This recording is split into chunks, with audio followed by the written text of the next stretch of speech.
안녕하세요. 오늘 저희가 좀 깊이 파고 들어볼 자료가 하나 있는데요. 바로 삶의 기둥, 건강의 기초를 다지다라는 책의 핵심 내용입니다. 여러분 혹시 노화의 진짜 신호가 뭐 흰머리나 얼굴 주름이 아니라 바로 이 다리에서 시작된다는 이야기 들어보셨어요? 이 자료에서 시작부터 아주 강력한 비유를 하나 던져요. 엔진이 멈추면 자동차는 더 이상 달릴 수 없다. 인간의 몸도 마찬가지다. 오늘 이걸 가지고 왜 다리가 우리 건강의 바로미터인지, 그리고 다리 근육이 줄어드는 게 우리 삶에 어떤 좀 무서운 연쇄 반응을 일으키는지, 마지막으로 가장 단순하면서도 확실한 해결책은 무엇인지 한번 제대로 파헤쳐 보겠습니다. 네, 맞아요. 보통 우리가 노화라고 하면 그냥 거울에 비친 모습, 그러니까 겉으로 나타나는 변화만 생각하기 쉽잖아요. 근데 이 자료는 우리 몸의 그 기초 공사부터 다시 봐야 한다. 이런 아주 근본적인 관점을 제시하고 있어요. 특히 그 핵심으로 다리에 딱 집중하는 게 굉장히 흥미롭죠. 매일 너무 당연하게 쓰다 보니까 오히려 그 중요성을 우리가 쉽게 잊어버리는 부분이거든요. 맞아요. 자, 그럼 본격적으로 한번 들어가 볼까요? 자료에서는 다리가 그냥 걷는 부위가 아니라 우리 몸 전체를 지탱하는 거대한 기둥이다 이렇게 표현을 해요. 이게 전혀 과장이 아닌 게 우리 몸의 근육하고 에너지의 거의 절반이 바로 이 두 다리에 집중되어 있다고 하더라고요. 뭐 모든 혈액과 신경이 모이는 그야말로 우리 몸의 교통 중심지인 셈이죠. 네, 여기서 정말 재미있는 지점이 다리 건강이 다른 장기들이랑 어떻게 이렇게 유기적으로 연결되는지를 보여주는 대목이에요. 이 저자가 인용한 한 문장이 있는데요. 다리가 튼튼하면 심장은 강해지고 뇌는 맑아진다. 이게 사실 모든 걸 설명해 주는 거죠. 다리 근육, 특히 그 종아리 근육이 수축하고 이완할 때마다 아래로 쏠린 혈액을 다시 심장으로 힘껏 펌프질해서 올려보내거든요. 그래서 제2의 심장이라는 별명이 붙은 거고요. 아, 그 제2의 심장이라는 비유가 정말 확 와닿는데요. 근데 그 종아리 근육이 혈액을 다시 위로 올려 보낸다고 해도 중력을 거스르는 게 그렇게 쉬운 일은 아닐 것 같거든요. 혹시 자료에 그 펌프질의 효율을 좀 극대화하는 구체적인 방법 같은 것도 나와 있나요? 뭐 특정 걸음걸이라던가? 아주 좋은 질문이에요. 자료에서 직접적으로 뭐 어떤 특정 걸음걸이를 딱 집어서 추천하진 않지만 그 원리를 설명해요. 핵심은 최대한 깊은 수축과 이완입니다. 예를 들면 그냥 터벅터벅 걷는 것보다 발뒤꿈치부터 땅에 닿아서 발가락 끝으로 땅을 밀어내는 느낌으로 보폭을 조금 넓게 걸으면요. 종아리 근육의 가동 범위가 훨씬 커지죠.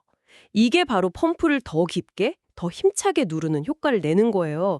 이렇게 다리 근육이 제 역할을 잘해주면 심장은 훨씬 편해지죠.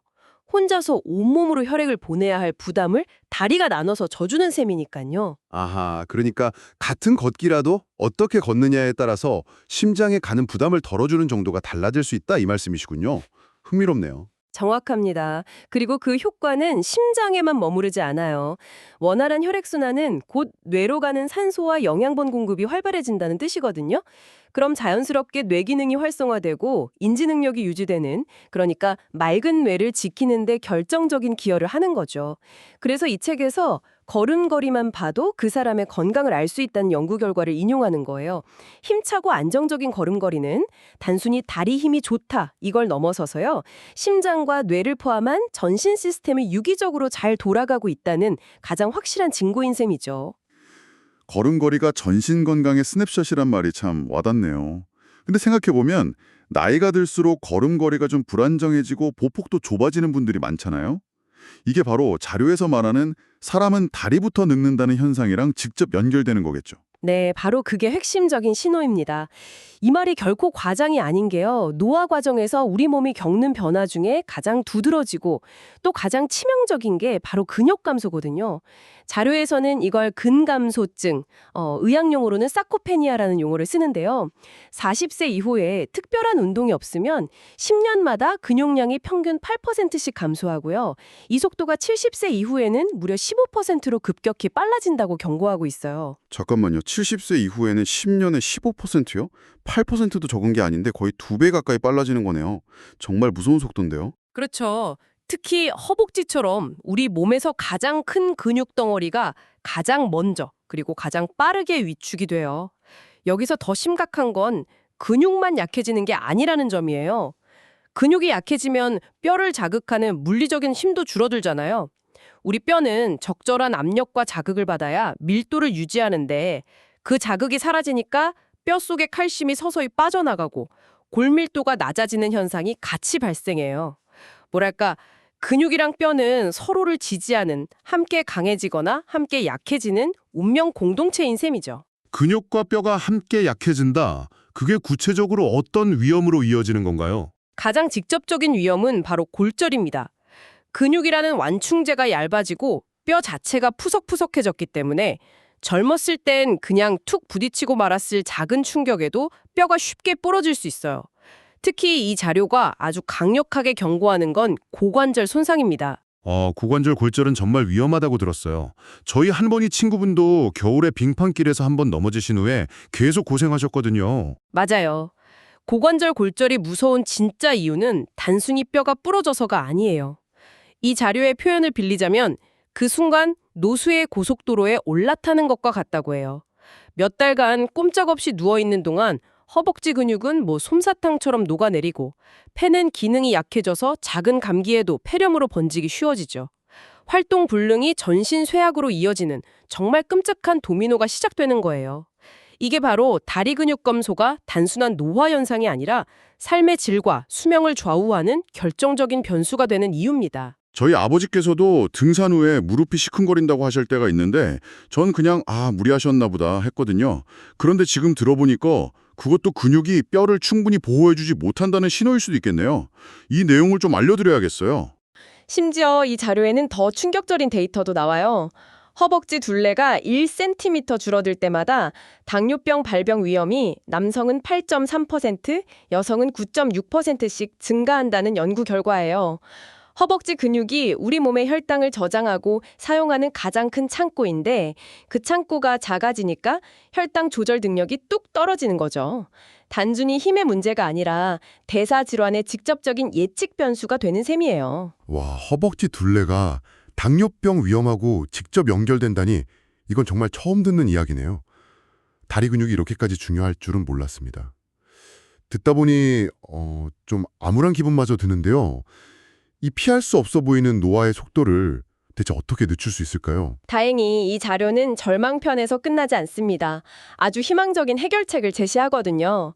저자가 쓰는 비유가 참 멋진데 쇠붙이가 불에 달궈지고 수천 번의 망치질을 거듭해야 비로소 강철이 되듯 우리 다리도 단련을 통해 충분히 강해질 수 있다는 메시지를 던져주죠. 단련.